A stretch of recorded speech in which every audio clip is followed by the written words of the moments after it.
Ibrahim Naseem Sadiq ALP से।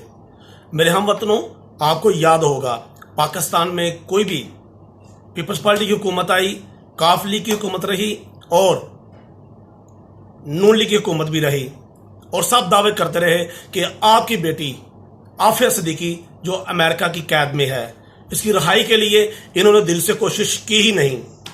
इतना माल पानी इन्होंने अपनी ज़ात के लिए लिया मगर बेटी की बात नहीं की। मैं पूछना चाहता हूं, आज भी मरीम नवाज ने कभी बात की है? क्या वो कौम की बेटी नहीं, सिर्फ उसको अपने बाप की फिक्र है? मुझे बताएं, आज भी जरदारी ने ब्रावो ने कभी आफिया की बात की?